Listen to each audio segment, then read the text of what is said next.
The Lord be with you. and with your A spirit. reading from the Holy Gospel according to Matthew. Glory to you, O Lord.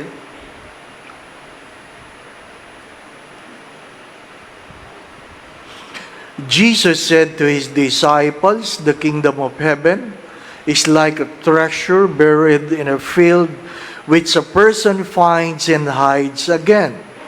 And out of joy goes and sells all that he has and buys that field. Again, the kingdom of heaven is like a merchant searching for fine pearls. When he finds a pearl of great price, he goes and sells all that he has and buys it. Again, the kingdom of heaven is like a net thrown into the sea, which collects fish of every kind. When it is full, they haul it ashore and sit down to put what is good into buckets, what is bad they throw away. Thus it will be at the end of the age. The angels will go out and separate the wicked from the righteous and throw them into the fiery furnace, where there will be wailing and grinding of teeth. Do you understand all these things?" They answered, "Yes."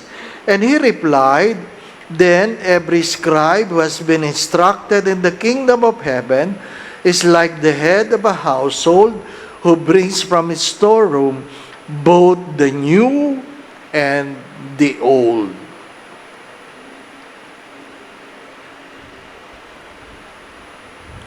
Brothers and sisters, the gospel of the Lord. Praise to you, Lord Jesus Christ.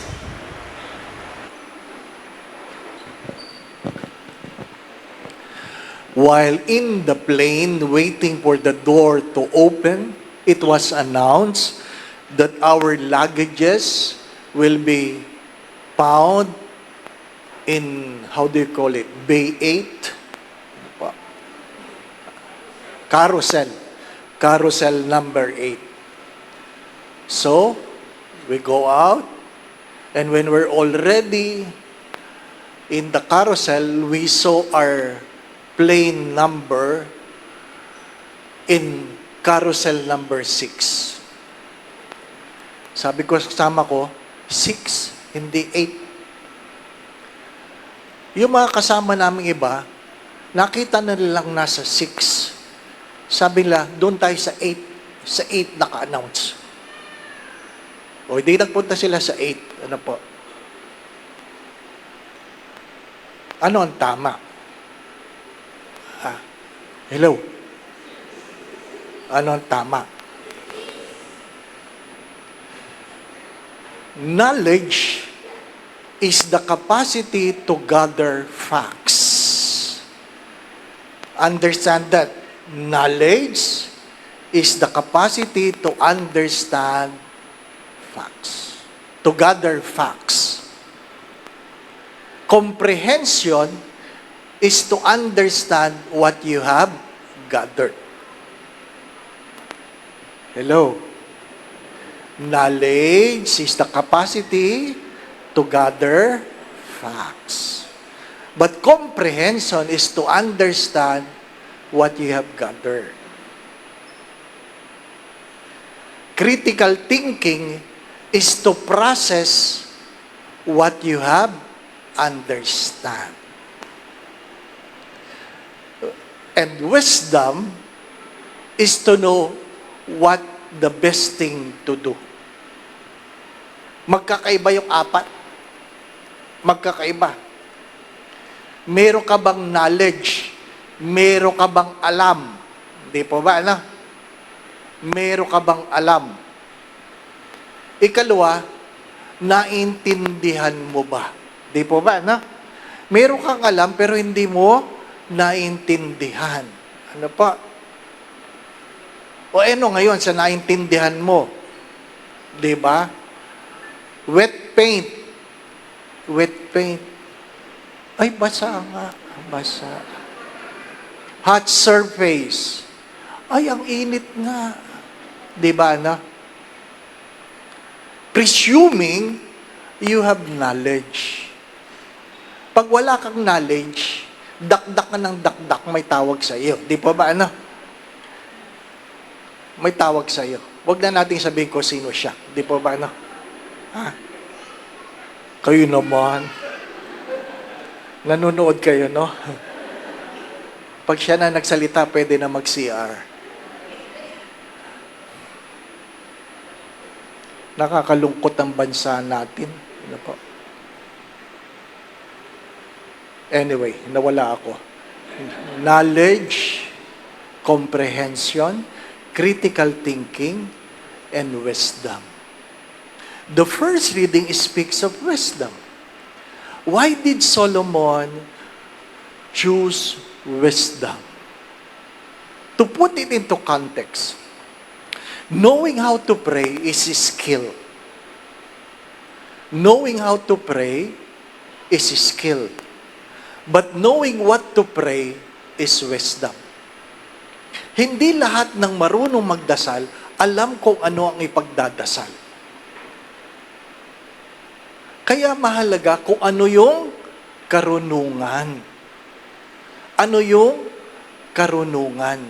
Hindi lang talino. Talino, alam kung ano ang tama at mali. Yung marunong, ginagawa ang tama, iniiwasan ang mali. So, hindi lahat ng matalino marunong. Hello? Kayo na maglagay kung nasaan kayo, di po ba na? Knowing how to pray is a skill. We are taught how to pray, but seldom our parents taught us what to pray for. Hindi alam ano ba ang tamang ipagdadasal. Pag pumasok ka sa showroom at nakita mo magkano ang down payment sa sasakyan, ibig sabihin, may pera ka. Kung kaya mo yang bilhin. Di po ba, na? Pero pag itatanong mo, meron ba akong panghulog? Gaano katagal? Kaya ko ba yan? Yan ang critical thinking. Pero yung itinatanong mo, kailangan ko ba yan? Yan ang wisdom. Kasi, hindi porke meron kang pambili, bibilhin mo. Hindi porke kaya mong bayaran, bibilhin mo. Hindi mo tinatanong, kailangan ba yan? At marami sa atin, hindi nagtatanong. Hindi nagtatanong. Mga minamahal na mga kapatid, kahit sa buhay panalangin, mahalagang mahalaga yon. Marami sa ating mga problema ay dahil wala tayong alam. Hindi lang tayo nag-isip. Di po ba, no? Hindi nag-isip. Hindi nagtanong. Kailangan ko ba yan? Anong meron sa Ebanghelyo? Only with wisdom, you will be able to decide what is more important. You have heard this many times. When priorities are clear, decisions are easily made. Kaya hindi kayo makapag-decide kasi hindi maliwanag kung anong prioridad. Kung maliwanag sa inyong prioridad, mabilis mag-decide. Di po ba, no? Yung aking mga pamangkin nung maliliit, isinama ko. Isinakay sa sakyan ko. Sos Mariopes, ang iingay ng mga bata. Ano po? Hindi sila nag-uusap ng hindi nagsisigawan. Ano po? Nandun lahat.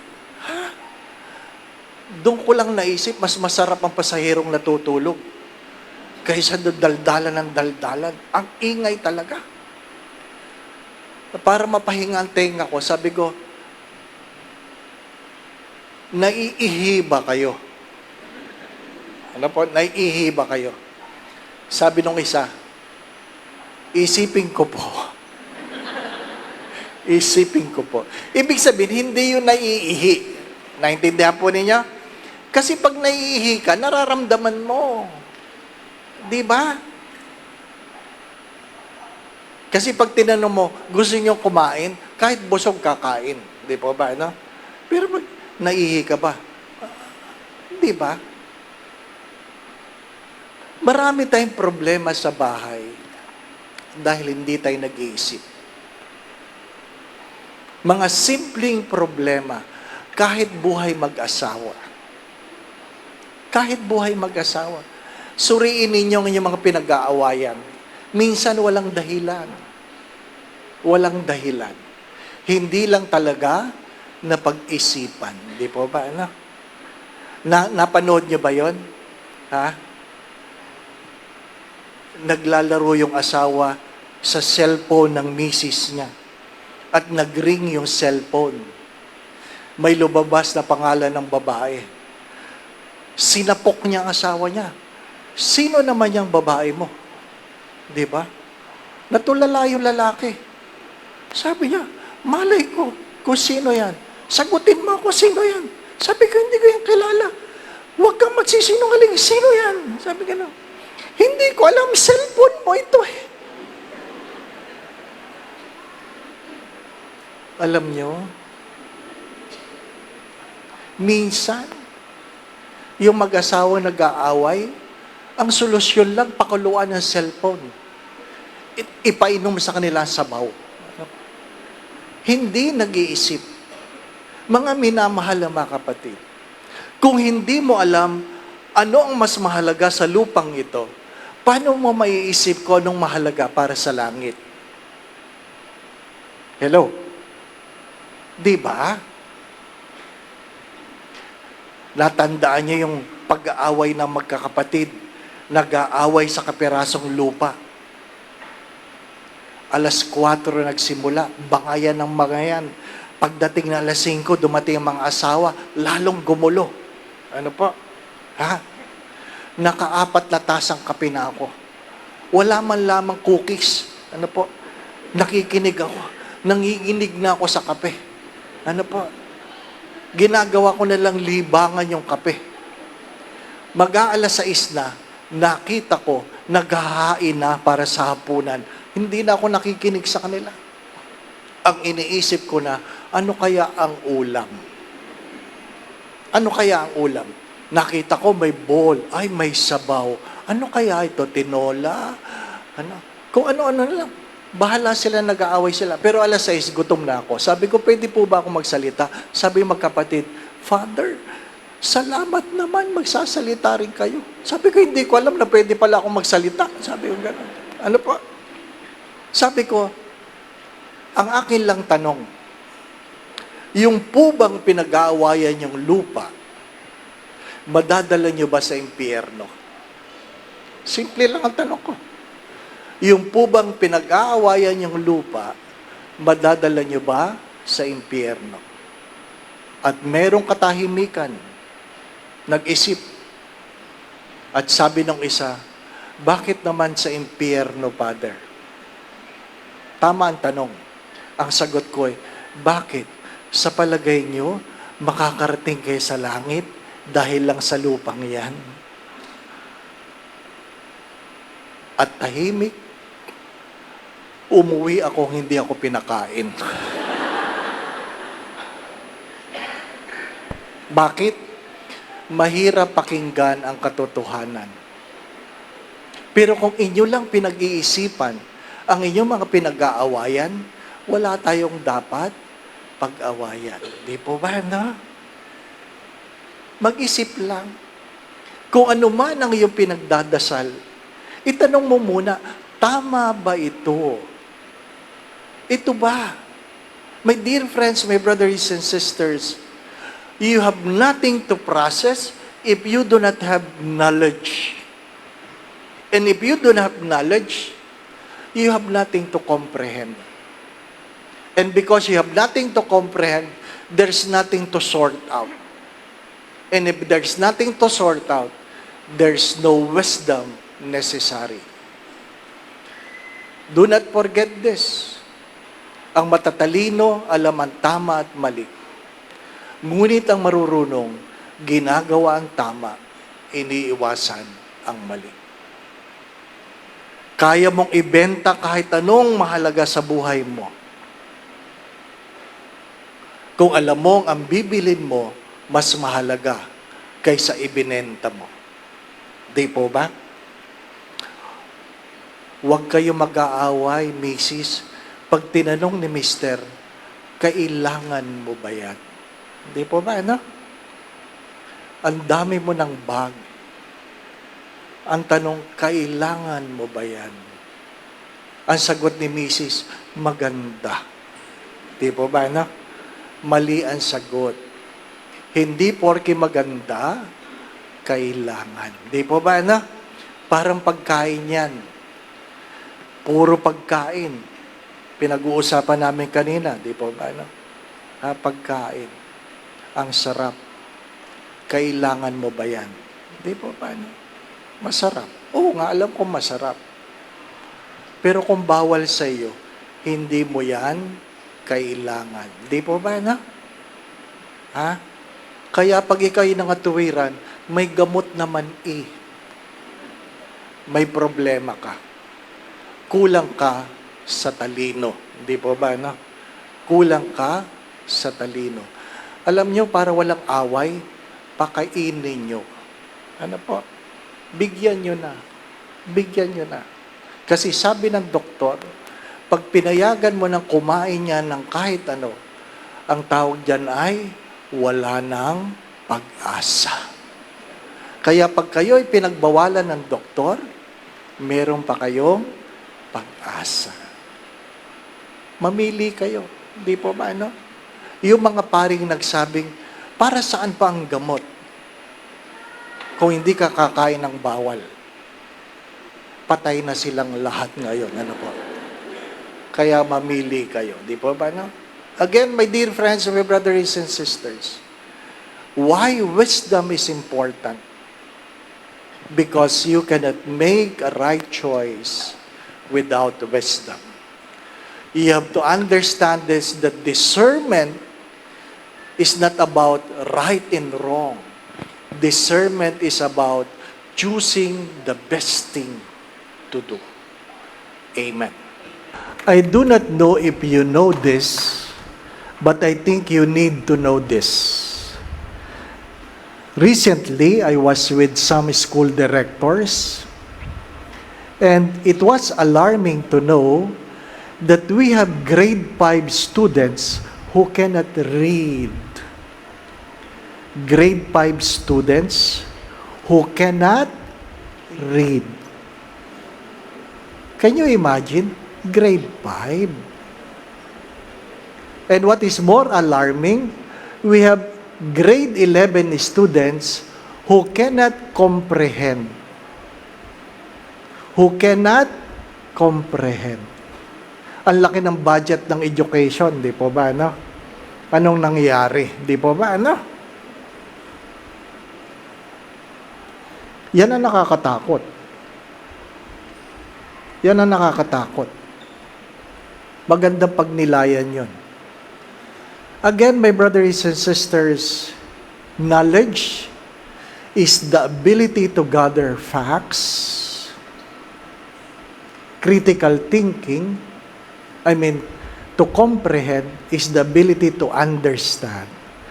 Critical thinking is to process what you know, and wisdom is the capacity to decide what is best. Bring this to prayer. And I want you to understand the second reading. All things work for good on those who love the Lord. That statement doesn't mean feeling good. That statement means all things work for good on those who are capable of deciding for God. All things work for good on those who are capable of deciding for God.